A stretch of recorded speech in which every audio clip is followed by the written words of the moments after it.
상상도 못할 일이 벌어졌습니다. 온 마을이 소문으로 떠들썩했지요. 그 조용하고 고고하던 최씨 마님 집에서 말입니다. 하지만 그날 밤 서랍 속 비녀 하나가 모든 비밀을 드러냈습니다. 도대체 그 집엔 무슨 일이 숨겨져 있었던 걸까요? 여러분의 따뜻한 좋아요와 구독 한 번이 이 채널을 지켜줍니다. 지금 이 영상을 보고 계신 지역도 댓글로 소통해주세요. 지금 시작합니다. 충청도 어느 산골 마을에 최씨 마님이라 불리는 젊은 과부가 살았습니다. 28의 나이에 남편을 여인 지 벌써 3년째였지요. 마님의 집은 마을에서 가장 큰 기와집이었지만 늘 쥐 죽은 듯 조용했답니다. 대문은 굳게 닫혀 있었고 담장 너머로는 매화나무 가지만 삐죽 내밀고 있었죠. 마님은 좀처럼 밖에 나오지 않았고 장터에도 가지 않았으며 마을 잔치에도 얼굴을 비추지 않았습니다. 사람들은 그런 마님을 두고 수군거렸지요. 절개가 깊어서 그런 거라고도 했고 혹은 무슨 비밀이 있는 게 아니냐고도 했습니다. 어떤 이는 마님이 미쳐서 그런다는 소문을 퍼뜨리기도 했답니다. 그런데 어느 봄날 그 집에 새머슴이 하나 들어왔습니다. 이름은 석이라고 했지요. 25 정도 되어 보이는 청년이었는데 키가 훤칠하고 어깨가 넓었으며 눈빛이 또렷했습니다. 석이는 먼 고향을 떠나 이 마을에 흘러들어왔다고 했어요. 마님은 별다른 물음도 없이 그를 받아들였습니다. 집안일을 돌보고 밭을 갈 사람이 필요했거든요. 석이는 성실했습니다. 새벽부터 일어나 장작을 패고 우물에서 물을 길어왔으며 텃밭에 배추와 물을 보살폈지요. 저녁이면 헛간에서 홀로 잠을 잤고 밥은 부엌 아궁이 앞에서 먹었습니다. 마님과 눈을 마주치는 일도 거의 없었어요. 마님은 늘 사랑방 안에 틀어박혀 있었고 석이는 바깥 일만 했으니까요. 그렇게 열흘이 지났습니다. 석이는 이상한 걸 느끼기 시작했지요. 이 집에는 뭔가 묘한 분위기가 감돌았습니다. 밤이면 사랑방에서 낮은 신음소리가 들려왔고 어떤 날은 흐느끼는 듯한 울음소리도 들렸어요. 마님은 한 달에 한 번씩 장독대 뒤편 작은 사당에 들어가 제사를 지냈는데 그때마다 얼굴이 창백해져서 나왔습니다. 석이는 궁금했지만 함부로 물을 수 없었어요. 머슴 주제에 주인 마님의 사정을 캐묻는다는 건 불경스러운 일이었으니까요. 그저 묵묵히 자기 일만 했습니다. 그런데 어느 날 석이는 마님의 모습을 처음으로 제대로 보게 되었지요. 해질녘이었습니다. 석이가 우물가에서 물동이를 지고 오는데 마님이 마루에 앉아 있었어요. 흰 치마 저고리를 입고 머리를 곱게 빗어 올린 모습이었습니다. 달빛 아래서 본 마님의 얼굴은 그야말로 절세미인이었지요. 눈썹은 초승달처럼 가늘고 입술은 붉은 앵두 같았으며 피부는 달빛보다 더 하였습니다. 하지만 그 아름다운 얼굴에는 깊은 슬픔이 서려 있었어요. 마님은 먼 산을 바라보며 긴 한숨을 내쉬고 있었습니다. 석이는 그 모습을 보고 가슴 한편이 뭉클해졌답니다. 무슨 사연이 있기에 저토록 슬픈 표정을 짓는 걸까 하고 생각했지요. 그날 밤부터 석이는 자꾸만 마님이 떠올랐습니다. 헛간에 누워서도 마님의 얼굴이 아른거렸고 일을 하면서도 자꾸 사랑방 쪽을 돌아보게 되었어요. 석이는 스스로에게 말했지요. 이건 분수를 모르는 짓이라고. 천한 머슴 주제에 양반 마님을 그리워한다는 게 말이 되느냐고요. 하지만 마음은 어쩔 수가 없었습니다. 그렇게 한 달이 또 지났습니다. 여름이 왔습니다. 날씨가 더워지자 석이는 낮에 밭일을 하고 저녁이면 우물가에서 몸을 씻곤 했지요. 어느 날 저녁이었습니다. 석이가 우물가에서 두레박으로 물을 길어 머리를 감고 있는데 문득 인기척이 느껴졌어요. 고개를 들어보니 마님이 대청마루에 서 있었습니다. 마님은 석이를 보고 있었지요. 두 사람의 눈이 마주쳤습니다. 석이는 깜짝 놀라 황급히 고개를 숙였고 마님은 휙 돌아서서 사랑방으로 들어가 버렸어요. 하지만 그 짧은 순간 석이는 마님의 눈빛에서 뭔가 다른 걸 보았습니다. 슬픔만이 아니라 어떤 갈망 같은 게 서려 있었던 거예요. 석이의 가슴은 쿵쾅거렸습니다. 밤새도록 잠을 이룰 수가 없었지요. 다음 날부터 이상한 일들이 벌어지기 시작했습니다. 마님이 석이에게 심부름을 시키기 시작한 겁니다. 장터에 가서 비단을 사오라고 했고 한약방에 가서 약재를 가져오라고 했으며 서당에 가서 책을 빌려오라고도 했어요. 석이는 그때마다 성실히 심부름을 다녀왔습니다. 마님은 물건을 받을 때마다 고맙다는 말을 건넸고 가끔은 수고했다며 떡이나 과일을 내어주기도 했지요. 그러면서 둘 사이의 거리가 조금씩 좁혀졌습니다.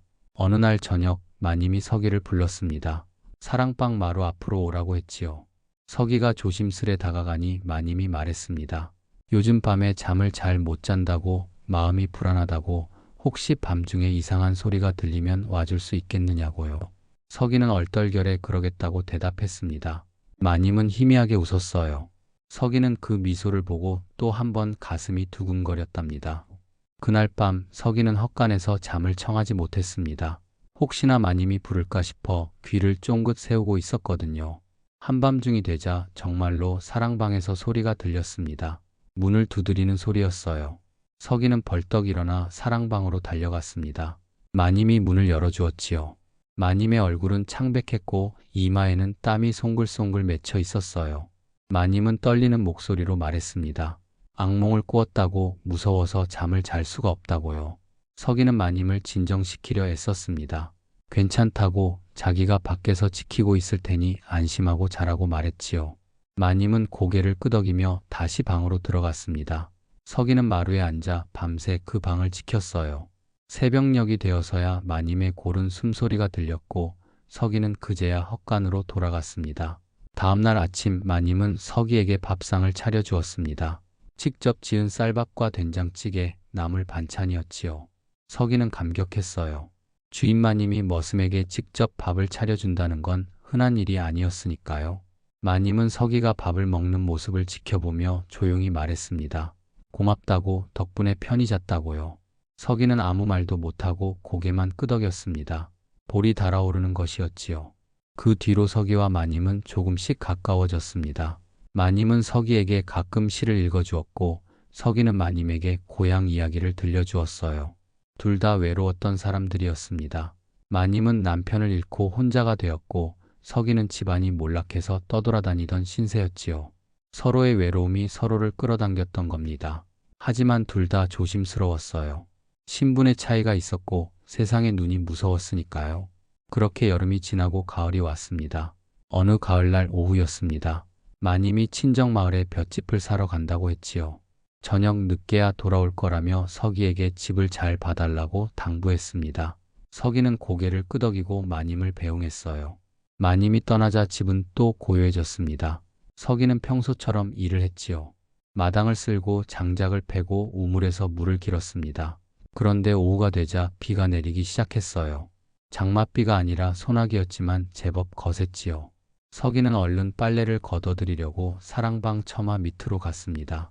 그런데 처마에서 빗물이 새고 있었어요. 방 안으로 물이 스며들 것 같았습니다. 서기는 고민했지요. 마님의 방에 함부로 들어가는 건 안 되는 일이었지만 그렇다고 방을 물에 젖게 내버려 둘 수도 없었어요. 서기는 조심스레 사랑방 문을 열었습니다. 방 안은 단정했어요. 한쪽에는 이불이 개켜져 있었고 다른 한쪽에는 낡은 책들이 쌓여 있었으며 창가에는 자수틀이 놓여 있었습니다. 서기는 재빨리 처마 밑에 그릇을 받쳐놓고 방을 나가려고 했어요. 그런데 그때였습니다. 갑자기 바람이 세게 불어 창문이 활짝 열렸고 책상 위의 물건들이 바닥에 떨어졌지요. 서기는 얼른 그것들을 주우려고 몸을 굽혔습니다. 그런데 책상 서랍이 반쯤 열려 있는 게 보였어요. 서랍 안에는 뭔가 빛나는 게 있었습니다. 서기는 본능적으로 그쪽을 쳐다보았지요. 그리고 얼어붙었습니다. 서랍 안에 비녀가 하나 놓여 있었는데 그 비녀에는 핏자국이 선명하게 묻어 있었던 겁니다. 마른 피였지만 분명했어요. 서기는 손이 떨렸습니다. 이게 대체 뭘까 하는 생각이 들었지요. 왜 마님이 피 묻은 비녀를 서랍 속에 감춰두었을까요? 서기는 더 이상 보지 말아야 한다고 생각했습니다. 서둘러 서랍을 닫고 방을 나왔어요. 하지만 머릿속에서는 그 비녀가 떠나지 않았습니다. 밤이 되어 마님이 돌아왔습니다. 서기는 평소처럼 대문을 열어주고 짐을 받아 날랐지요. 마님은 고맙다고 말하며 웃었어요. 하지만 서기는 마님의 얼굴을 똑바로 쳐다볼 수가 없었습니다. 자꾸만 그 비녀가 떠올랐거든요. 서기는 생각했습니다. 혹시 마님이 누군가를 죽인 건 아닐까요? 아니면 누군가 마님을 해치려 했던 걸까요? 그도 아니면 남편이 물건일까요? 온갖 추측이 머릿속을 어지럽혔습니다. 다음 날부터 서기는 마님을 대하는 게 조금 어색해졌어요. 마님도 그걸 눈치챘는지 물어봤습니다. 무슨 일 있느냐고 안색이 안 좋아 보인다고요. 서기는 아니라고 손사래를 쳤지만 마님은 의심스러운 눈초리로 쳐다봤지요. 며칠이 지났습니다. 서기는 차마 물어볼 수가 없었어요. 그냥 모른 척하고 지내는 게 나을 것 같았습니다. 하지만 궁금증은 커져만 갔지요. 그러던 어느 날 밤 서기는 다시 한번 사랑방 쪽에서 이상한 소리를 들었습니다. 끙끙 앓는 소리였어요. 서기는 망설이다가 사랑방으로 갔습니다. 문을 두드렸지만 대답이 없었지요. 서기는 조심스레 문을 열었어요. 그리고 깜짝 놀랐습니다. 마님이 바닥에 쓰러져 있었던 겁니다. 서기는 얼른 마님을 부축했어요. 마님은 몸이 뜨거웠고 의식이 흐릿했습니다. 서기는 황급히 찬물을 떠와 마님의 이마를 식혀주었지요. 한참을 그러고 있으니 마님이 천천히 눈을 떴습니다. 마님은 서기를 보며 희미하게 웃었어요. 그리고 중얼거렸습니다. 고맙다고, 당신이 아니었으면 큰일 날 뻔했다고요. 서기는 마님을 이불 위에 눕히고 죽을 끓여왔습니다. 마님은 조금씩 기운을 차렸어요. 그리고 서기를 보며 말했습니다. 뭔가 묻고 싶은 게 있지 않냐고요. 서기는 움찔했습니다. 마님이 알고 있었던 거예요. 마님은 긴 한숨을 내쉬며 이야기를 시작했습니다. 3년 전 일이었다고 해요. 마님의 남편은 선량한 양반이었지만 세상 물정에는 어두웠지요. 어느 날 마을 사또의 아전이 찾아왔습니다. 마님의 남편에게 돈을 빌려달라고 했어요.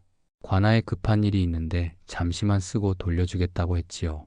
남편은 순진하게도 은자 50냥을 꿔주었습니다. 하지만 아전은 돈을 갚지 않았어요. 오히려 딴소리를 했지요. 자기는 돈을 빌린 적이 없다고 증거를 대라고 했습니다. 남편은 황당했어요. 문서도 없이 빌려준 자신이 어리석었던 겁니다. 남편은 관아에 찾아가 따졌지만 사또는 오히려 남편을 모함했어요. 감히 관아를 거짓으로 고발했다며 곤장을 쳤지요. 남편은 그 곤장을 맞고 집에 돌아왔지만 상처가 깊어 결국 열흘 만에 숨을 거두었습니다. 마님은 억울했어요. 남편을 죽인 건 그 악한 아전과 부패한 사또였습니다. 마님은 복수를 다짐했지요. 하지만 어떻게 해야 할지 막막했어요. 그러던 어느 날 그 아전이 술에 취해 마님의 집 앞을 지나가고 있었습니다. 마님은 그를 불렀어요. 한잔하고 가라고 했지요. 아전은 비틀거리며 들어왔습니다. 마님은 아전에게 독한 술을 계속 먹였어요. 아전이 완전히 인사불성이 되자 마님은 그의 머리를 비녀로 찔렀습니다. 아전은 비명도 지르지 못하고 쓰러졌지요. 마님은 그 시신을 뒷산에 묻었습니다. 그리고 그 비녀를 서랍에 감춰두었어요. 증거였지만 동시에 복수의 증표였던 겁니다. 서기는 이야기를 듣고 말문이 막혔습니다. 마님이 사람을 죽였다는 사실에 충격을 받았지만 동시에 그 사연을 듣고 나니 마님이 불쌍하기도 했어요. 마님은 눈물을 흘리며 말했습니다. 자기가 죄인이라는 걸 안다고 하지만 그렇게라도 하지 않으면 남편의 원한을 풀 수 없었다고요. 서기는 마님의 손을 잡았습니다. 그리고 말했어요. 자기가 마님을 지키겠다고, 아무도 마님을 해치지 못하게 하겠다고요. 마님은 서기를 보며 고개를 끄덕였습니다. 하지만 바로 그날 밤 위기가 찾아왔습니다. 한밤중에 대문을 두드리는 소리가 들렸어요. 서기가 나가보니 사또의 부하들이 몰려와 있었습니다. 대여섯 명은 되어 보였지요. 그들은 거친 목소리로 외쳤습니다. 최씨 마님을 내놓으라고, 관아에서 조사할 일이 있다고요. 서기는 당황했습니다. 이미 들킨 거였어요. 누군가 고자질을 한 게 분명했지요. 서기는 대문을 굳게 닫고 안으로 들어갔습니다. 마님에게 급히 알렸어요. 마님은 창백한 얼굴로 말했습니다. 결국 이날이 온 거라고, 도망칠 곳이 없다고요. 하지만 서기는 포기하지 않았습니다. 마님의 손을 잡고 뒷문으로 나갔지요. 둘은 어둠 속을 달렸습니다. 부하들이 대문을 부수고 들어오는 소리가 들렸어요. 서기와 마님은 뒷산으로 올라갔습니다. 숲속 깊은 곳에 작은 동굴이 있었거든요. 둘은 그곳에 숨었지요. 숨소리를 죽이고 바깥 소리를 들었습니다. 부하들이 집을 뒤지는 소리, 고함치는 소리가 들렸어요. 한참 후에야 조용해졌습니다. 서기는 마님에게 말했어요. 여기서 기다리라고, 자기가 마을로 내려가 상황을 알아보겠다고요. 마님은 불안한 눈으로 서기를 바라봤습니다. 서기는 마님의 어깨를 다독이며 약속했어요. 꼭 돌아오겠다고, 마님을 지키겠다고요. 그리고 동굴을 나섰습니다. 마님은 혼자 남았어요. 어둠 속에서 떨고 있었지요. 이제 끝인가 하는 생각이 들었습니다. 하지만 한편으로는 서기를 믿고 싶었어요. 그 청년이라면 뭔가 방법을 찾아줄 것 같았습니다. 새벽이 밝아왔습니다. 서기는 마을로 내려왔습니다. 해가 뜨기 전이라 아직 어둑했지요. 서기는 조심스럽게 관아 근처로 갔어요.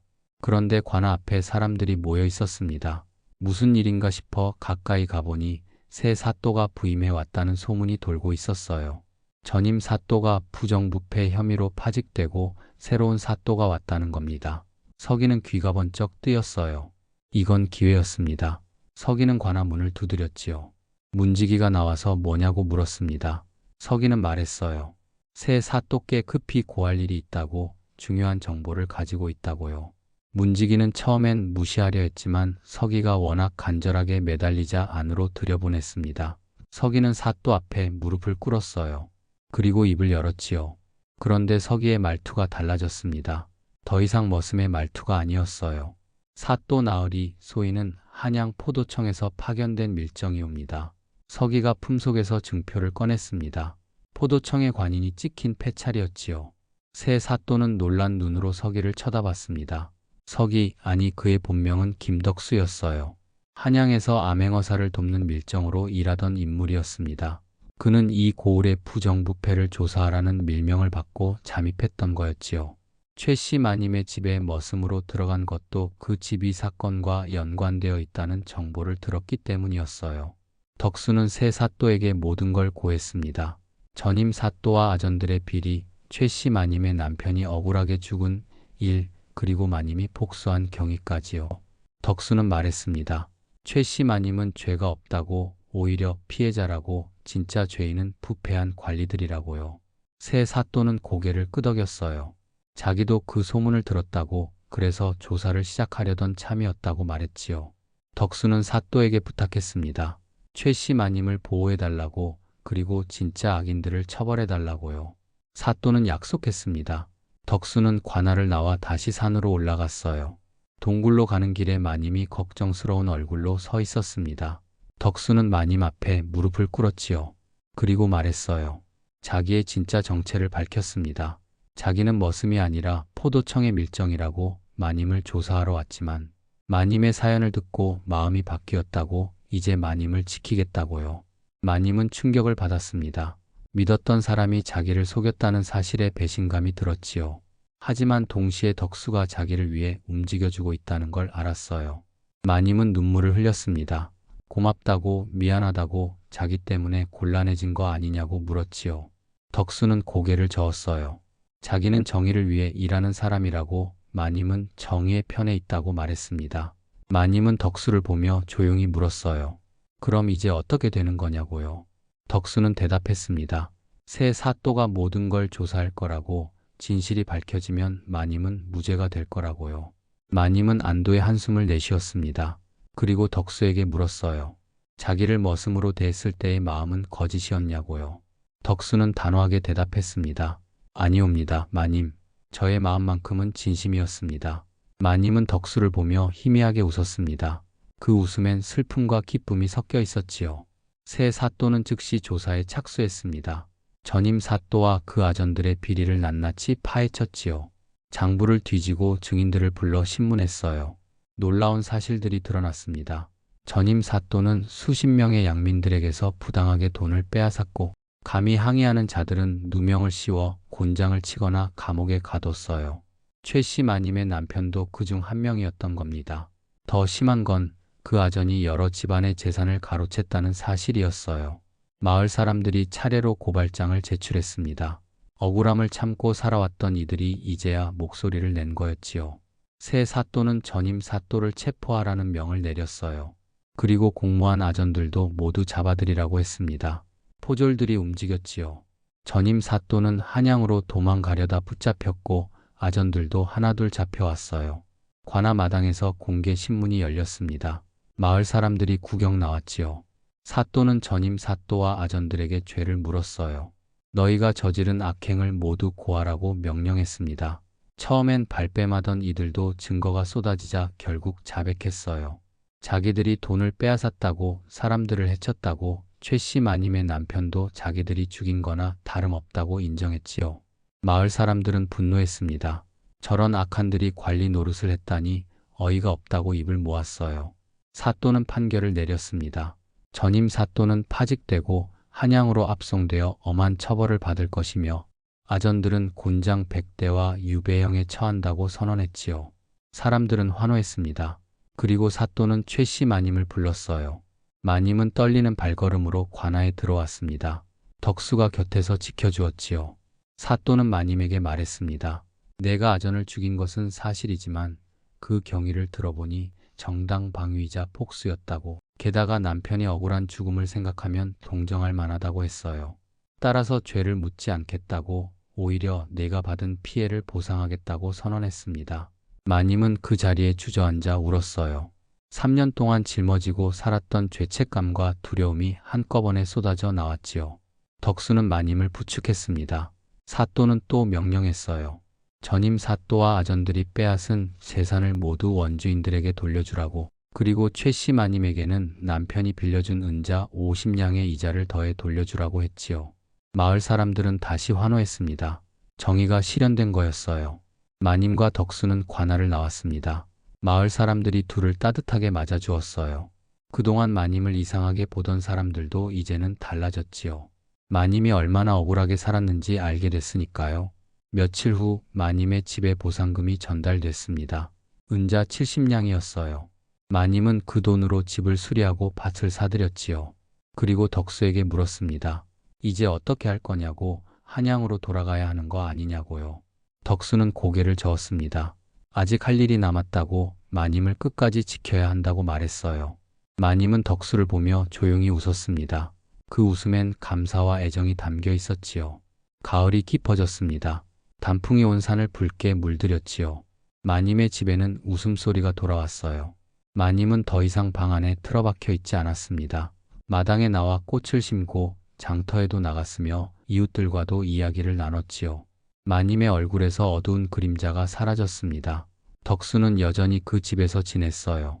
명목상으로는 머슴이었지만 이제는 누구도 그를 하인 취급하지 않았습니다.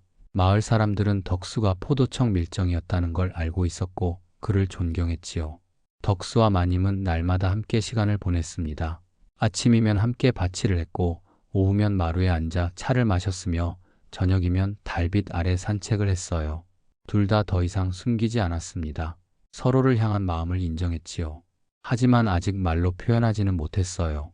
서로 조심스러웠던 겁니다. 어느 날 저녁이었습니다. 둘이 우물가에 앉아 달을 보고 있었지요. 보름달이 환했습니다. 마님이 먼저 입을 열었어요. 덕수에게 고맙다고, 자기 인생을 구해줬다고 말했습니다. 덕수는 고개를 저으며 대답했어요. 자기야말로 마님을 만나서 다행이라고, 마님 덕분에 진짜 정의가 뭔지 알게 됐다고 했지요.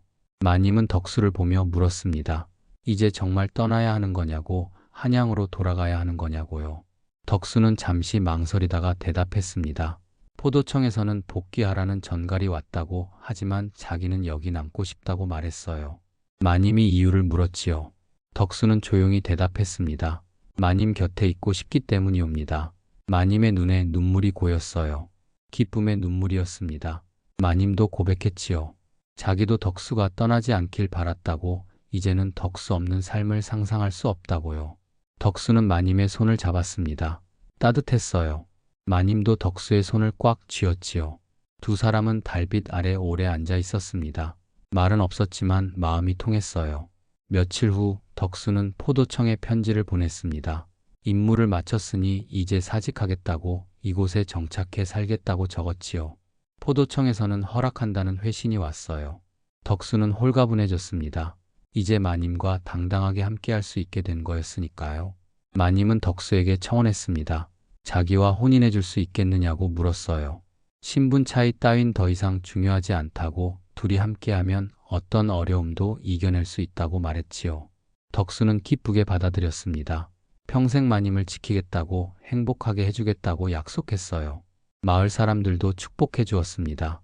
두 사람이 겪은 고난을 알고 있었으니까요. 혼례는 간소하게 치러졌습니다. 마당에 상을 차리고 이웃들을 초대했어요. 마님은 분홍색 치마 저고리를 입었고 덕수는 깨끗한 두루마기를 입었지요. 촌장이 주례를 서주었습니다. 두 사람은 서로를 향해 절을 올렸어요. 그리고 손을 맞잡았습니다. 마을 사람들이 박수를 쳤지요. 축배가 오갔고 노래가 울려 퍼졌으며 춤이 이어졌습니다. 밤이 깊어서야 잔치가 끝났어요. 마님과 덕수는 사랑방으로 들어갔습니다. 둘만의 시간이었지요. 마님은 덕수를 보며 말했어요. 이 모든 게 꿈만 같다고, 행복하다고요. 덕수도 마님을 안으며 속삭였습니다. 자기도 같다고, 평생 이 행복을 지키겠다고요. 두 사람은 그렇게 서로를 품었습니다. 달빛이 창문을 통해 방 안을 비추고 있었지요. 그 후로 1년이 흘렀습니다. 마님과 덕수는 행복하게 살았어요. 집은 늘 웃음소리로 가득했고 마당엔 꽃이 가득 피었으며 밭에선 곡식이 풍성하게 자랐지요. 덕수는 농사일을 배워서 훌륭한 농부가 되었습니다. 마님과 함께 밭을 갈고 씨를 뿌리고 추수를 했어요. 일손이 모자랄 땐 마을 사람들이 도와주러 왔지요. 덕수는 이웃들과도 잘 어울렸습니다. 술 한잔 나누며 농사 이야기를 하고 가끔은 옛날 포도청 시절 무용담을 들려주기도 했어요. 마을 아이들은 덕수 아저씨를 무척 좋아했답니다. 마님은 더 이상 외롭지 않았어요. 덕수가 곁에 있었고 이웃들이 친구가 되어주었으며 마을의 일원으로 받아들여졌으니까요. 마님은 가끔 자수를 놓아 팔기도 했고 아이들에게 글을 가르치기도 했지요. 봄이 되자 마님의 배가 불러왔습니다. 아이를 가진 거였어요. 마을 사람들이 기뻐했지요. 덕수는 더욱 부지런히 일했습니다. 아이를 위해 집을 넓히고 요람을 만들었어요. 마님은 아기 옷을 지으며 행복해했지요. 여름이 되어 아기가 태어났습니다. 건강한 사내 아이였어요. 마님과 덕수는 아이에게 희라는 이름을 지어줬습니다. 희망의 희였지요. 아기는 무럭무럭 자랐고 집안은 더욱 시끌벅적해졌습니다. 어느 날 저녁 이웃 노파가 마님의 집에 놀러 왔어요. 아기를 보며 귀엽다고 칭찬하다가 마님에게 물었습니다. 요즘 사는 게 어떠냐고요. 마님은 웃으며 대답했어요. 세상에 이보다 행복할 순 없다고. 덕수가 옆에 있어 든든하다고 말했지요. 노파가 장난스럽게 물었습니다. 그럼 덕수는 낮엔 뭐하고 밤엔 뭐하냐고요. 마님이 웃으며 대답했어요. 낮엔 밭 가는 농부요. 밤엔 나를 안아주는 서방이지요. 노파가 깔깔 웃었습니다. 얼마나 좋으냐고. 머슴을 서방 삼았다고 수군거리던 사람들 입이 다 딱 벌어졌다고 했지요. 마님은 어깨를 으쓱했어요. 신분이 뭐가 중요하냐고. 진심이 중요한 거지 말했습니다. 노파가 고개를 끄덕이며 말했어요. 옳은 말이라고. 두 사람이 보기 좋다고요. 그날 밤 마님과 덕수는 마루에 앉아 별을 보고 있었습니다. 아기는 방 안에서 새근새근 자고 있었지요. 덕수가 마님에게 물었어요.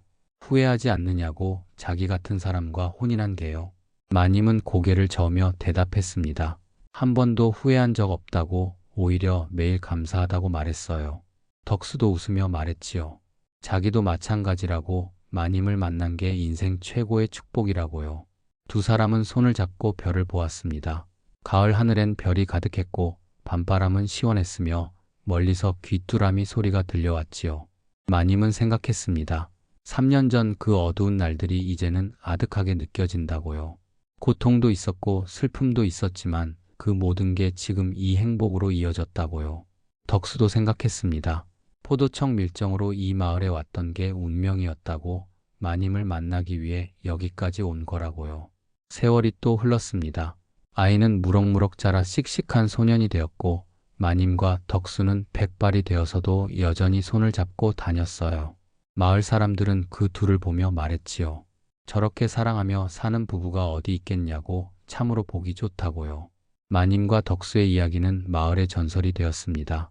어려움을 이겨낸 사랑 이야기로 정의를 실현한 영웅담으로 전해졌지요. 그리고 사람들은 이렇게 말하곤 했답니다. 마님이 감춘 서랍 속 비녀는 복수의 증표였지만 결국 사랑의 시작이었다네. 마님의 웃음소리는 그날 이후 멈추지 않았답니다. 덕수의 헌신도 한평생 변함이 없었지요. 두 사람은 그렇게 행복하게 오래오래 살았습니다. 밤엔 별을 보며 손을 잡고 낮엔 밭을 갈며 웃음 짓고 저녁엔 아이들과 손주들에게 옛 이야기를 들려주면서요. 그야말로 금슬이 좋아 부러움을 샀던 한 쌍이었답니다. 이야기는 여기서 끝입니다. 세상이 정한 신분보다 진심이 더 귀하다는 것, 고난을 함께 이겨낸 사랑은 그 어떤 것보다 강하다는 것, 그리고 정의는 언젠가 반드시 실현된다는 것을 이 이야기는 우리에게 전해주고 있습니다. 마님의 서랍 속 피 묻은 비녀는 복수의 증표였지만 결국 새로운 삶의 시작을 알리는 신호탄이 되었지요. 어둠이 아무리 깊어도 언젠가 빛은 찾아온답니다.